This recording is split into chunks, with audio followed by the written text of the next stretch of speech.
우리 한 3년 동안 코로나로 인해서 우리가 점심 식사도 하지 못하고요. 또 우리가 또 모임도 하지 못하고 또 예배도 드리지 못할, 대면 예배도 드리지 못할 때가 많았습니다. 근데 이제 점점 코로나가 이제 종식이 되고요. 오늘부터 이제 점심 식사도 같이 교제도 하시고 오후 예배도 같이 드리고 우리가 많이 자유로워지고 또 정상적으로 된 것 같아서 감사드리고요.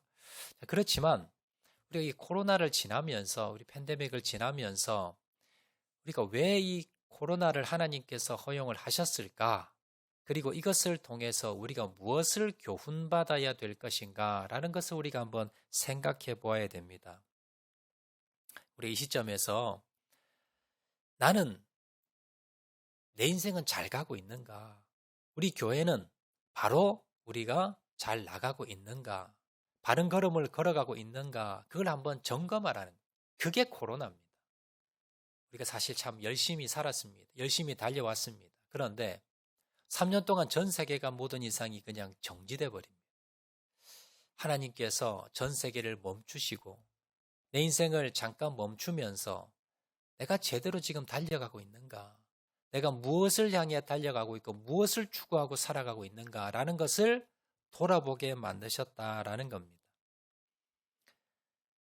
진정한 행복은 무엇이고 우리가 정말 진정 소중한 것이 무엇인가? 그걸 잃어버리고 우리가 엉뚱한 것을 향해서 달려가고 있지는 않았는지. 그래서 하나님께서 우리를요 멈춰 세우면서 네가 정말 소중한 게 뭐냐?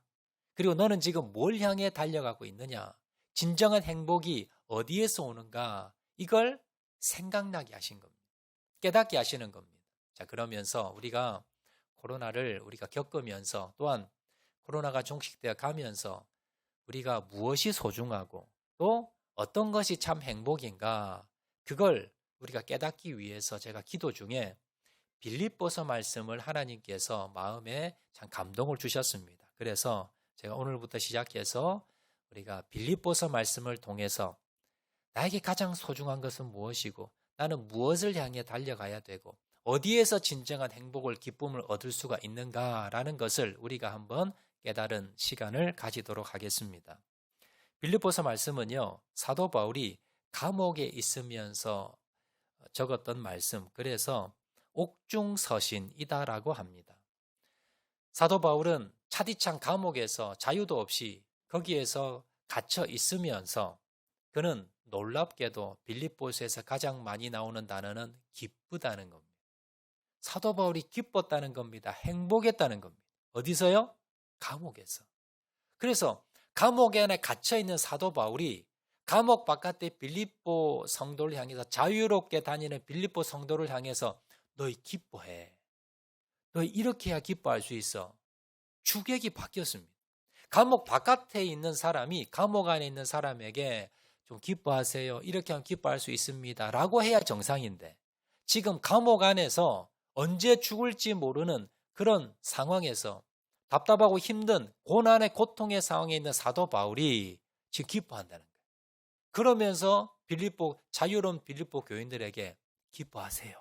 기뻐하세요. 라고 권면하고 있는 겁니다. 그럼 결론적으로 사도 바울은 무엇을 통해서 기뻤을까요? 무엇이 그의 인생을 행복하게 만들었을까요? 환경이 아니라 주님입니다. 빌립보서의 주제 말씀은요, 주님 안에서 누리는 기쁨입니다.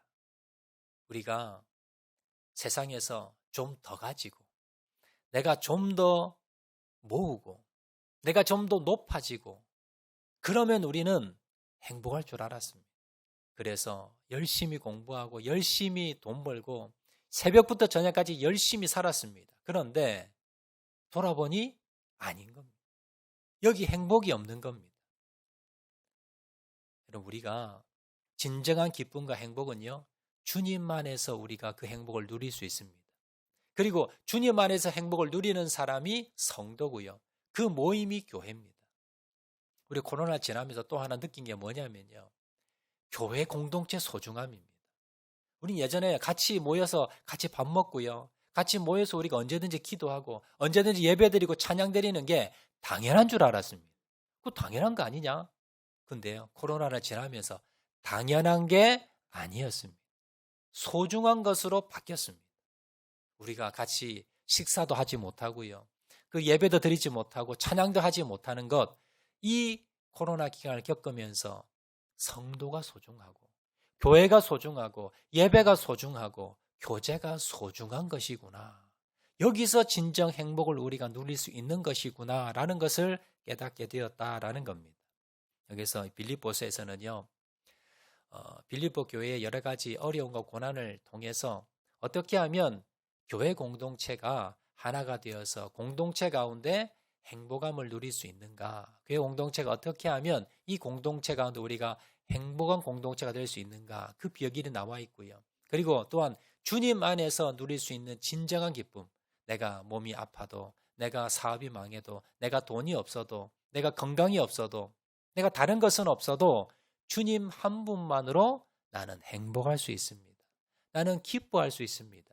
그것을 말씀하는데요. 그 비결을 우리가 빌립보서 말씀을 통해서 우리가 살펴보고자 합니다.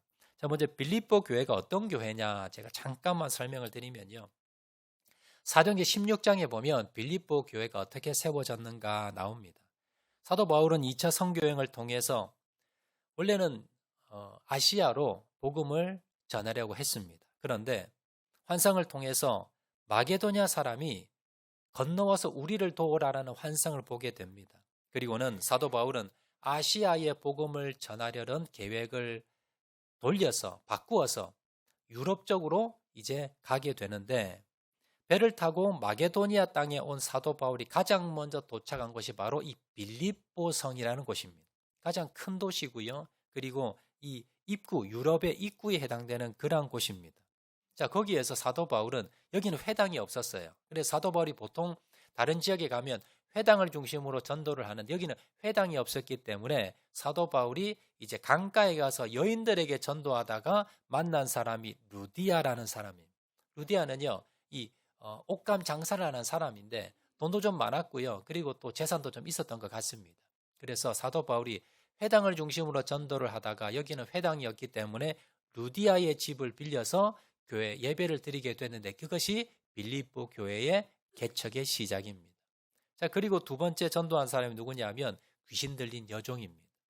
거기를 치료하고 고쳐주었다가 사도 바울이 억울한 일을 당해서 또 감옥에 갇히게 됐는데 그 감옥에서 그 밤에 찬양하다가 그 옥문이 열리는 기적이 일어나게 되었고 거기에서 만난 사람이 간수입니다.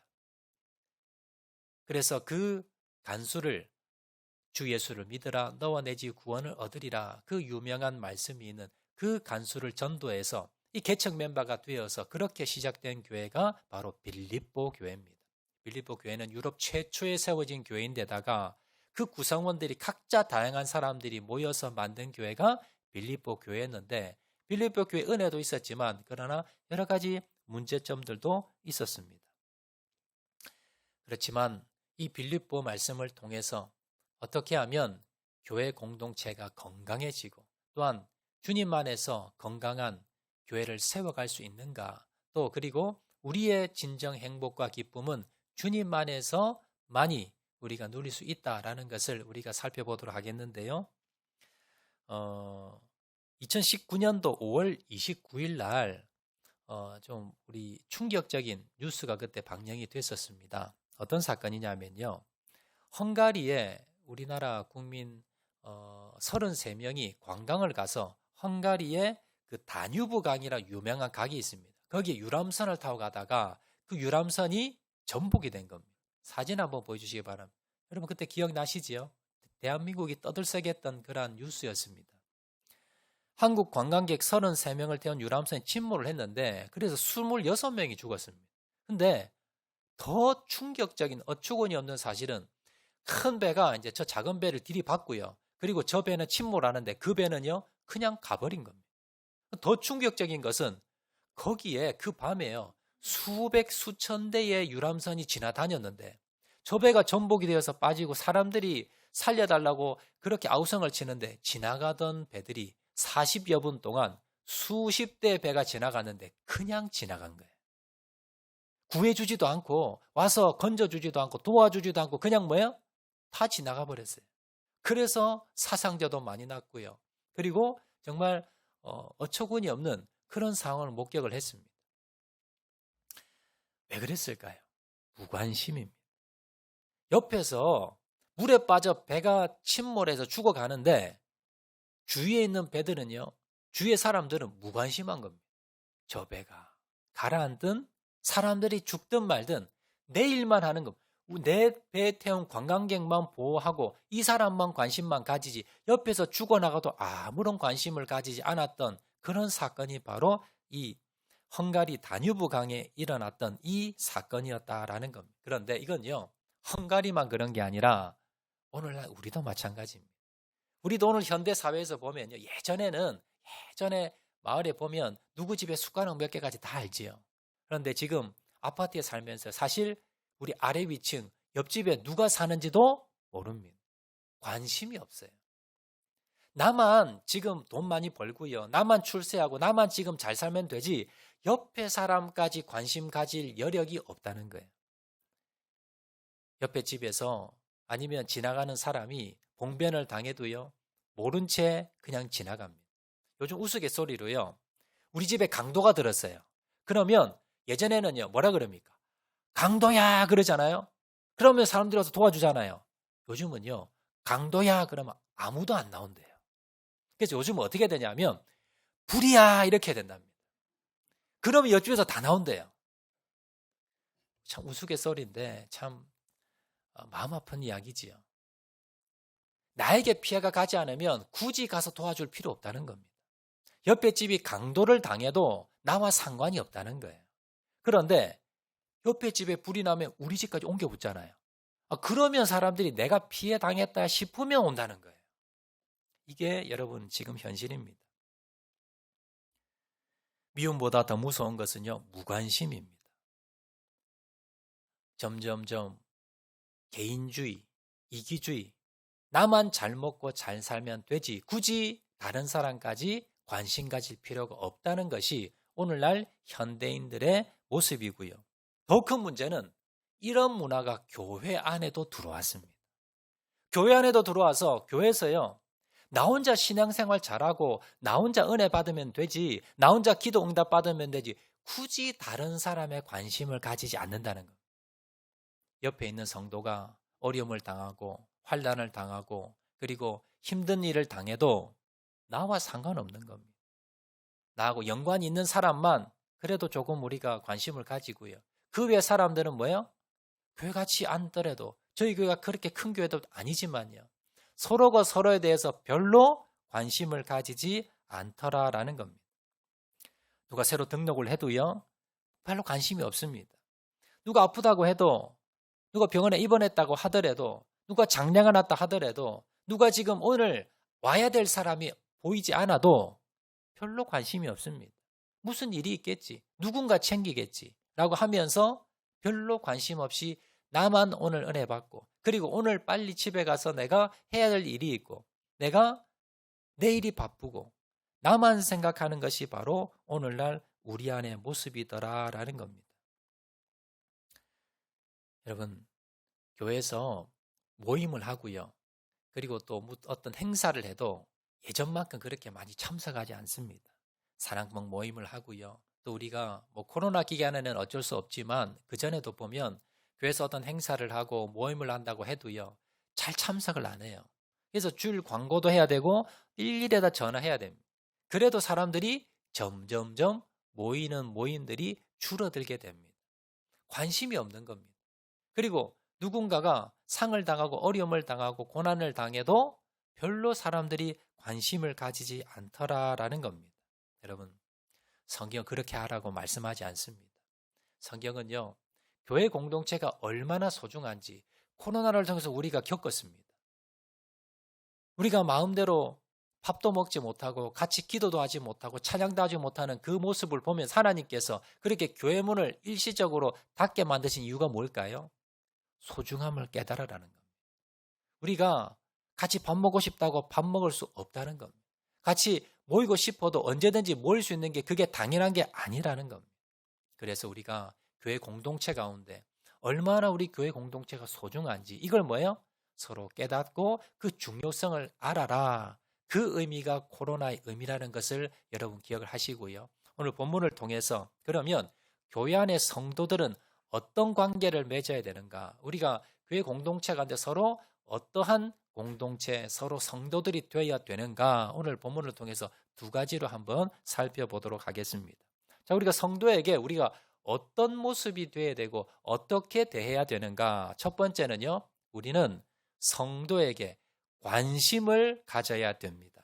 자, 빌립보서 1장 1절, 오늘 본문 말씀 1절입니다. 그리스도 예수의 종 바울과 디모데는 그리스도 예수 안에서 빌립보에 사는 모든 성도와 또한 감독들과 집사들에게 편지하노니. 자, 빌립보서 1장 1절 그리고 2절 말씀은요, 인사말. 사도 바울이 빌립보 성도들에게 인사의 말, 편지의 서두에 인사로 썼던 말이 1절과 또 2절입니다. 사도 바울이 이 서신서를 이렇게 적었는데요. 그 서신서들 보면 대부분 앞에 첫 문장은, 첫 구절은 다 인사말입니다. 사도 바울이 굳이 인사를 쓰지 않아도 되는 상황입니다. 왜냐하면 이 사람들은 모르는 사람이 아니고요. 우리가 처음 모르는 사람에게 편지 쓰고 할 때 먼저 뭐라 그럽니까? 안녕하세요, 저는 누구고요. 소개 막 하잖아요. 근데 사도 바울은 굳이 소개할 필요가 없는 사람이에요. 왜냐하면 사도 바울이 이 교회 개척했던 개척 목사님입니다. 로마서를 제외한, 로마 교회를 제외한 모든 교회는 사도 바울이 적었던 모든 서신서의 수신을 받는 교회들은요, 누가 세웠느냐? 사도 바울이 세운 겁니다. 사도 바울이 가서, 사도 바울이 전도해서, 사도 바울이 장소를 알아봐서, 그래서 직분을 주고 조직을 만들고 성경을 가르쳐 세웠던 교회가 다 이런 교회들입니다.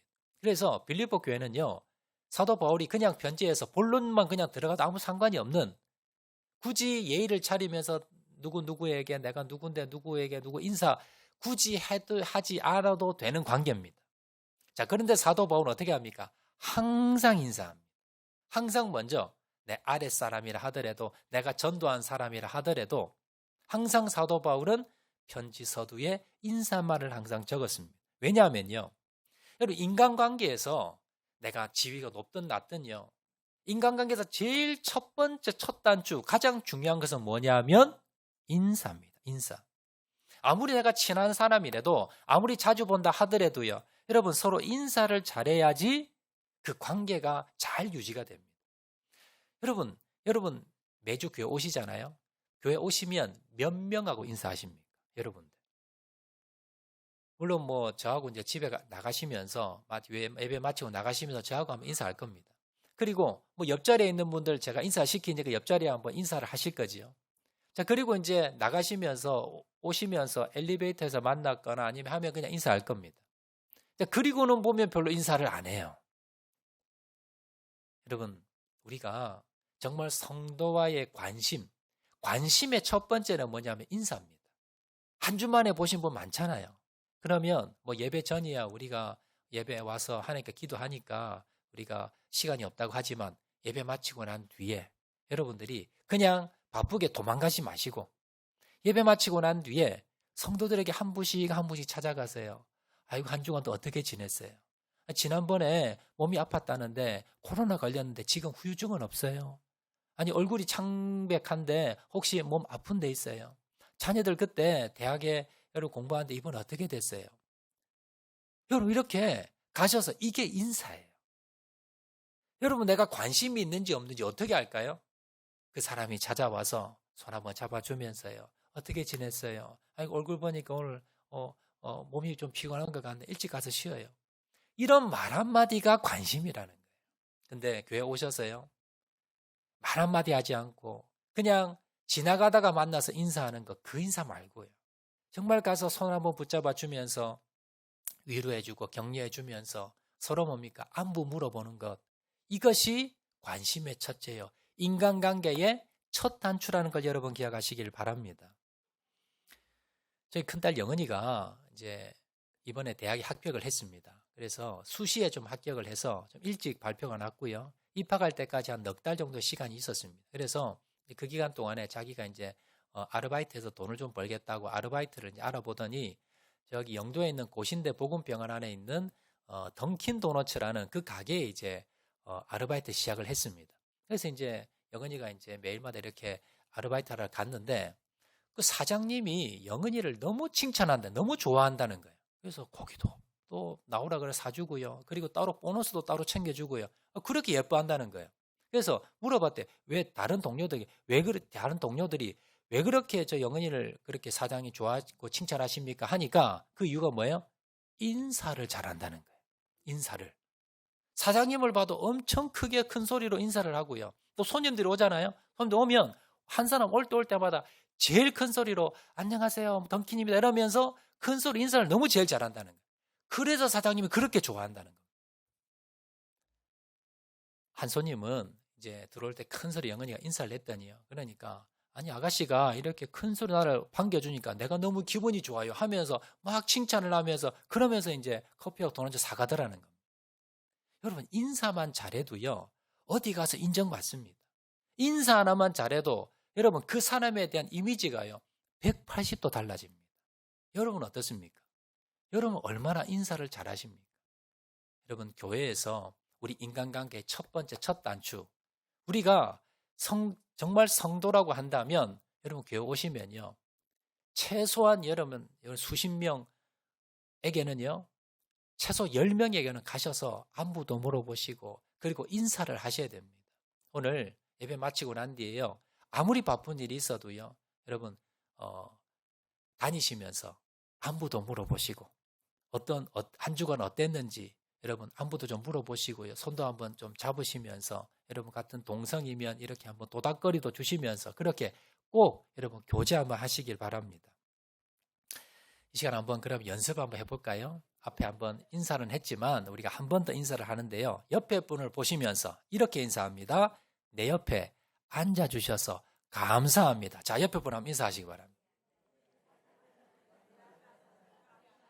자, 이번에는 앞뒤로 한번 또 인사를 한번 더 해보도록 하겠습니다. 앞뒤로는 제가 인사 문구를 또 한번 바꾸겠습니다. 자, 앞뒤로 인사하실 때는 당신을 보니 하나님을 보는 것 같습니다. 이렇게 한번 인사를 한번 하시기 바랍니다. 네, 인사도요, 연습이에요. 우리가 좀 연습을 하셔야 되고, 이게 그냥 뭐, 우리가 이벤트로 하는 게 아니라, 이게 습관이 되셔야 돼요. 그래서, 마치고 난 뒤에도 여러분 서먹서먹하게 그냥 막 도망가듯이 빨리 가지 마시고요. 마치고 난 뒤에도 여러분 시간 얼마 되지 않아요. 그래서 내가 한 번도 인사 안 한 분이 계시면 그 찾아가서요. 인사하는 거예요. 또 오늘 처음 본 분 계시잖아요. 새가족들 계시잖아요. 여러분들이 찾아가셔야 돼요. 가셔서 저는 누굽니다. 아이고 새로 오셔서 감사합니다. 라고 하면서 뭐예요? 가서 인사하면서 아이고 정말 얼굴이 예쁘시네요. 아이고 정말 오늘 옷이 너무 화사합니다. 여러분 이게 서로 인간관계의 여러분 첫 시작이에요. 그래서 그렇게 하셔야 되고 또 어려움을 당했거나 또 여러분들 소식 들은 거 있으면요. 여러분들이 다 찾아가셔서 위로하셔야 돼요. 이것이 바로 관계의 관심의 첫 번째라는 걸 여러분 기억하시길 바랍니다. 앞에도 말씀드렸지 사도 바울은요 지금 감옥 안에 있습니다. 감옥 안에 있으면서 빌립보 교회를 향해서 편지를 적은 거예요. 사도 바울은요 지금 자기 코가 석자입니다. 자기가 언제 죽을 줄 모르고 자기가 어떻게 될지 모르고 감옥에서 얼마나 그 차디찬 감옥에서 힘들고 어렵고 외롭고 여러분 얼마나 오만 생각이 다 났겠습니까? 수만 생각이 다 나면서 걱정 의심이 많았을 겁니다. 그런데 사도 바울은 누구에게 관심을 가집니까? 빌립보 교인들에게. 또 사도 바울은요 모든 교회들마다 관심을 가집니다. 여러분 우리는요 아무리 내가 바쁜 일이 있고 아무리 내가 고민거리가 많고 아무리 일이 많다 하더라도 우리는 뭐예요? 내 문제만이 아니라 다른 성도들에 대해서 관심을 가져야 된다는 겁니다. 내가 남편과 아내가 또 자녀가 또 문제가 나고요. 또 사업터가 내 직장이 문제가 나고 또 내 몸이 문제가 생기고 여러 가지 가정에 문제가 생기고 여러 가지 문제가 생겨서 고민거리 너무 많아요. 다른 사람 신경 쓸 겨를이 없어요. 그래도 그렇다 하더라도 여러분 어떻게 해야 됩니까? 다른 성도에 대해서 관심을 가져야 돼요. 저 성도가 이번 주 예배 참석 안 했는데 무슨 일이 있는지 아니면 저 집에 지난번에 어려운 일이 있었는데 해결이 잘 됐는지 몸이 아팠다 그랬는데 지금 잘 회복이 되는지. 그것에 대해서 뭐예요? 내가 순장이라서, 내가 중직자라서, 내가 무슨 회장님이라서가 아니라 모든 성도들이 성도에 관해서 같은 교회에 있는 성도를 향해서 관심을 가져야 됩니다. 내 문제가 아무리 많고 아무리 내가 바쁘다 하더라도 빌립보 교회는요, 여러 가지 문제가 있었습니다. 시기와 분쟁도 있었고요. 그리고 또 교인을 대적하는 자들이 있었습니다. 그리고 경제적인 어려움도 있었고 또 지도자들의, 여자 지도자들의 분열도 있었습니다. 여러 가지 갈등과 문제가 있었는데 그걸 뭡니까? 무관심하거나 내몰라라 하거나 자기들 알아서 하겠지. 내가 지금 내 코가 석잔 데가 아니라 그 문제에 대해서 일일이 사도 바울은요, 기도했습니다. 그리고 그 해결책에 대해서 편지를 적어서, 정성을 다해서 편지를 적어서 보낸 게 빌립보서 말씀입니다. 이것이 지금까지 남아서 성경을 우리의 손에 쥐어졌습니다. 하나님 왜 우리에게 이 성경을 주셨을까요? 너희도 그렇게 살아라는 겁니다. 사도 바울처럼 살아라는 겁니다. 그렇게 관심을 가지고, 성도들에게 관심을 가지고, 나만 혼자 잘 먹고 잘 살고 나만 혼자 은혜 받는 것이 아니라 내 옆에 있는 사람은 은혜를 받고 있는지, 문제는 없는지 기도해주고 관심 가져주고 손잡아주는 것, 여러분 이것이 성도가 해야 될 도리라는 것을 여러분 기억하시기를 바랍니다. 두 번째입니다.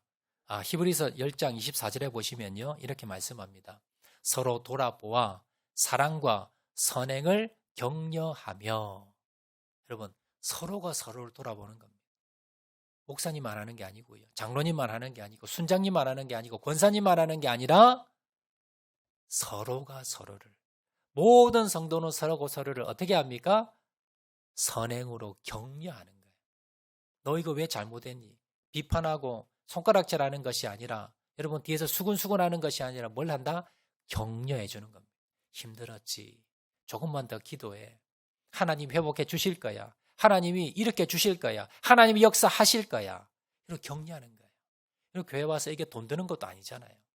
교회 오셔서 힘들어하는 사람, 여러분 아는 사람이 있으면 가서요, 힘내세요. 내 기도해 줄게요. 하나님이 함께 하실 거예요. 이 한마디 하고 가는 거예요. 그 한마디가 여러분 관심이고요. 그 한마디가 여러분 영혼을 살립니다. 그게 교회예요.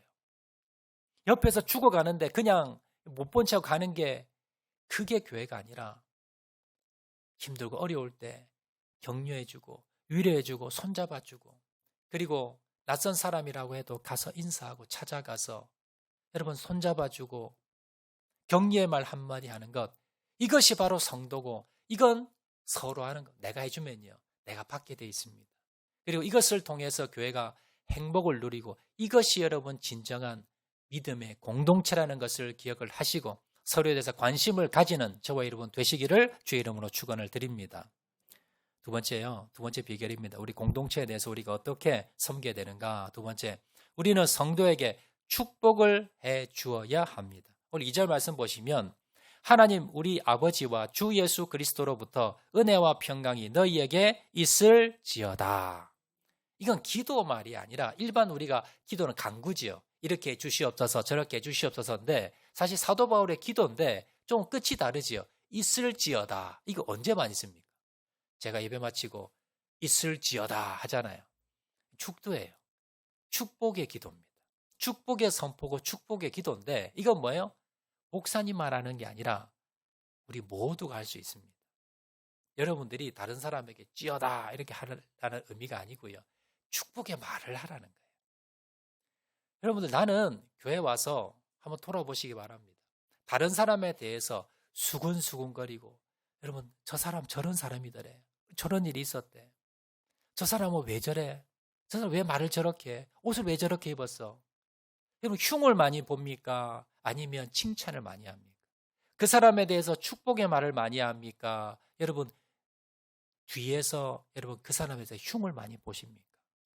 우리가 습관적으로 흉을 보게 되지요. 그러나 여러분, 교회는 그렇게 되면 안 됩니다. 교회는요, 나와 좀 달라도, 나와 좀 틀려도, 그리고 내 눈에 별로 좋아 보이지 않아도 무슨 말을 해야 돼요?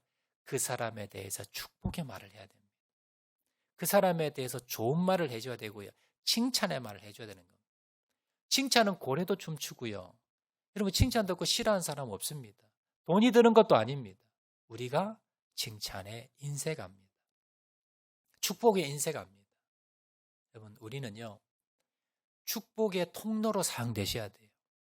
성도들에게 축복을 위해서 빌어주고요. 또 여러분들이 축복의 말을 해주고 격려해주고 여러분 이것이 바로 교회입니다. 그래서 교회 오면요. 물론 예배드리면서 은혜 받으면서 말씀의 은혜도 받지만 그러나 또 한 가지가 더 뭐냐면 성도들에게 내가 격려받는 거예요. 위로를 받고요. 하나님 말씀으로 첫 번째 먼저 위로받고 격려받고 그리고 두 번째 성도들에게 칭찬을 받고 격려를 받고 축복을 받고 그런 말을 듣고 하면 여러분들 얼마나 교회에 오고 싶겠어요. 이 교회를 뭐예요? 이사 가더라도 또 올 겁니다. 이런 교회가 어디 있나 싶었어요. 이게 진정한 교회입니다. 여러분 돈 드는 것도 아니잖아요. 돈으로 뭘 사주라는 게 아니잖아요. 관심 가져주고 격려해주고 위로해주고 그리고 축복해주고 이것을 통해서 우리가 따뜻해지고요. 이건 서로가 하는 것이고 내가 그렇게 베풀면요. 돌아오게 되어 있습니다. 민수기 6장 27절 보시면요. 이렇게 말씀합니다. 내 이름으로 이스라엘 자손에게 축복할지니 내가 그들에게 복을 주리라. 하나님의 이름으로 이스라엘 자손에게 축복하라는 거예요. 그러면 어떻게 하신다? 하나님이 그들에게 복을 주시겠다는 거예요. 여러분 돈이 드는 것도 아닙니다. 그리고 여러분 뭐 이걸 하기 위해서 여러분들이 특별한 훈련을 받는 것도 아니에요. 그냥 그 사람을 위해서 다른 성도들을 위해서 여러분들이 축복 기도를 하는 겁니다. 축복의 선포를 하는 겁니다. 그러면 하나님께서 어떻게 해요? 복을 받을 사람이면 하나님께서 복을 주시겠다는 거예요. 여러분 우리가 서로에 대해서 이걸 한다면요. 얼마나 우리가 하나님의 은혜가 풍성하겠습니까? 근데 이걸 우리가 사용을 안 한 거예요. 서로가 서로에게 축복의 말을 안 한 겁니다. 하면 하나님이 복을 주시겠다는데 우리가 뭐예요? 그걸 녹슬 칼로 들고 있은 거예요. 오늘부터 이제는 몰라서 못했다면 오늘부터요. 여러분 그냥 마음속으로 하는 것이 아니라 예배 마치고 난 뒤에요. 서로 인사도 하시고 또 안부도 물으시고 서로 격려도 하시고 그리고 축복의 말을 하는 겁니다. 하나님이 복 주실 거예요. 하나님이 축복해 주실 거예요. 하나님이 은혜 베푸실 거예요. 여러분들 어떻게 합니까? 축복의 말을 선포하는 겁니다. 잠언 11장 11절에 보시면 성읍은 정직한 자의 축복으로 인하여 진흥하고 악한 자의 입으로 말미암아 무너지느니라. 성이 정직한 자의 축복으로 인하여 진흥, 부흥되어지고요. 발전되어지고 악한 자의 입으로 말미암아 무너진다는 겁니다. 저 성자를 여러분 교회로 바꿔보세요. 교회는 정직한 자의 축복으로 인하여 부흥되고 악한 자의 입으로 말미암아 무너진다. 여러분 교회가 큰 건물 짓고요. 좋은 건물 짓고 돈이 많고 그래서 여러분 부흥되어진 것이 아니라 무엇으로 부흥되어집니까? 정직한 자의 축복의 말로. 여러분들 입술을 통해서 교회가 부흥되어진다는 것. 복을 받는다는 겁니다. 반대로요. 악한 자 입으로. 여러분 비판하고 비난하고 손가락질하고 수근수근거리고 부정적으로 말하고 그 입술을 통해서 교회가 어떻게 된다? 무너진다는 겁니다. 여러분 입술 조심하셔야 됩니다. 하나님께 어떻게 쓰임받겠습니까? 여러분 하나님께 쓰임받기 위해서는 여러분 입술로 축복을 선포하는 겁니다. 그리고 희망과 소망을 위로를 선포하는 겁니다. 성도들에게 그런 자들이 되셔야 되고요. 그건 서로가 하는 겁니다.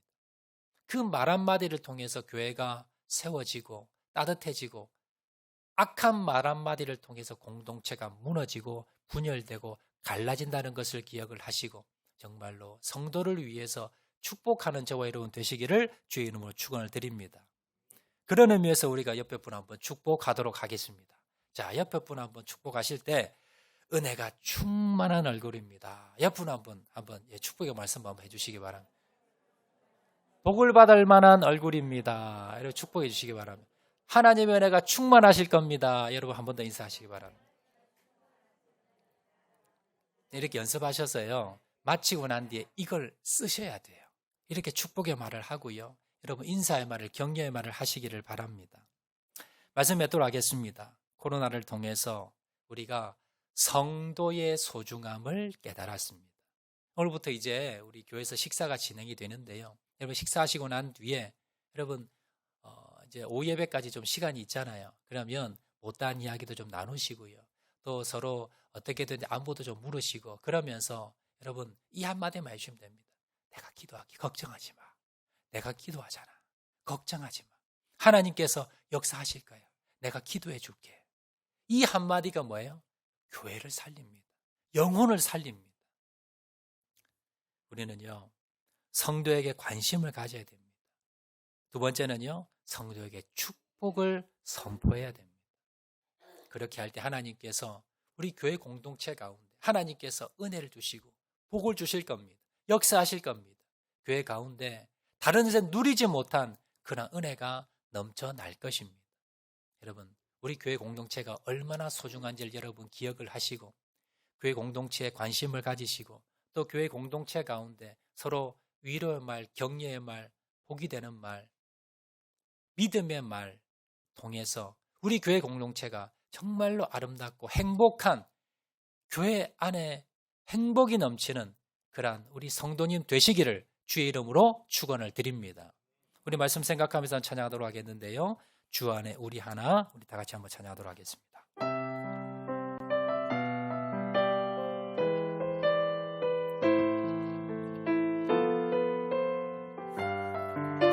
주 안에 우리 하나. 주 안에 우린 하나, 모습은 달라도 예수님 한 분만 말하는 사랑과 선행으로 서로를 격려해 따스함으로 보듬어가리. 주님 우리 안에 함께 하시니 형제자매의 기쁨과 슬픔 느끼네. 내 안에 있는 주님 모습 보네. 그분 기뻐하시네.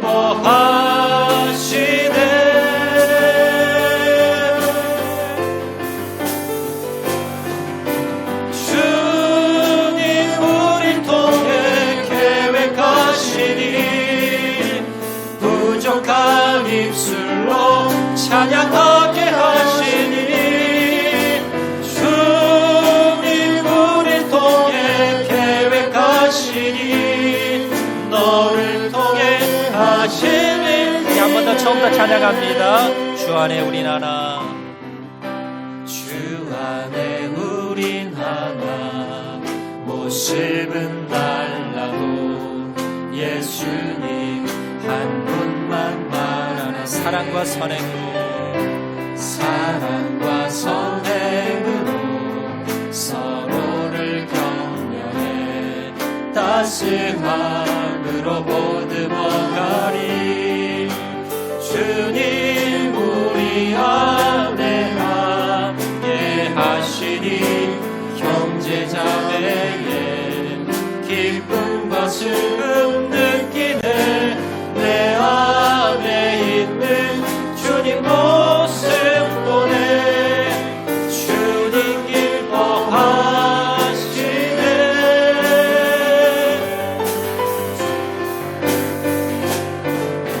주님 우리 통해 계획하시니 부족한 입술로 찬양하게 하시니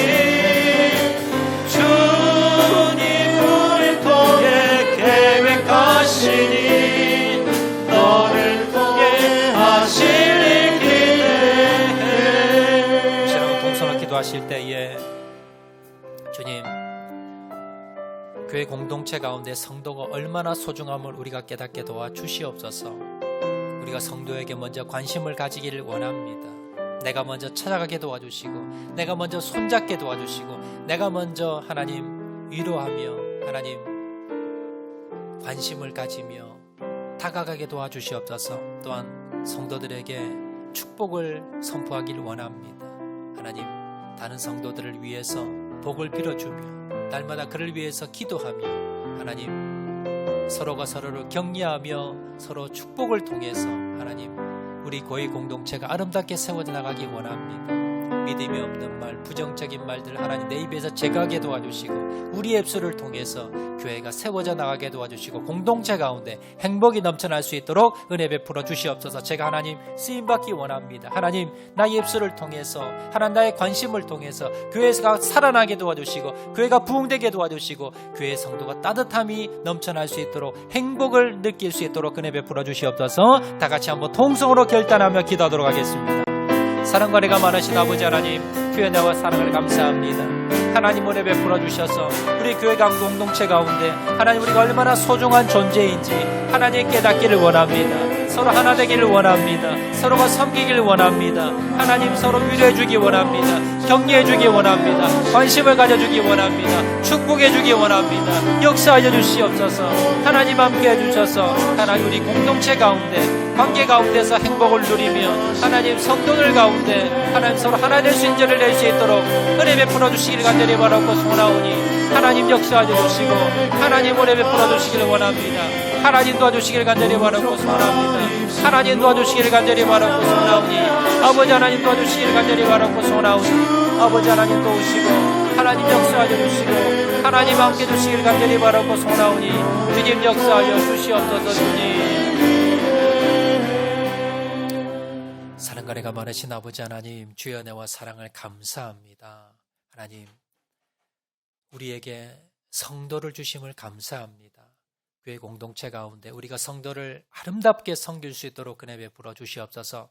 내가 먼저 다가가게 도와주시고 나와 다르다고 나와 틀리다고 배척하는 것이 아니라 내가 위로하고 축복하고 손을 잡아주고 하나님 우리 교회 공동체가 아름답게 행복을 만들어가는 저를 되게 도와주시고 하나님의 영광을 드러내는 우리 교회 공동체가 될 수 있도록 은혜 베풀어 주시옵소서. 힘들고 어렵고 환난을 당하고 고난을 당한 성도 있습니까? 하나님 또 보이지 않는 성도 있습니까? 내가 먼저 찾아가게 도와주시고 하나님 내가 먼저 관심을 가지고 섬길 수 있는 저를 될 수 있도록 은혜 베풀어 주시옵소서. 모든 말씀 예수님 이름으로 기도합니다. 아멘.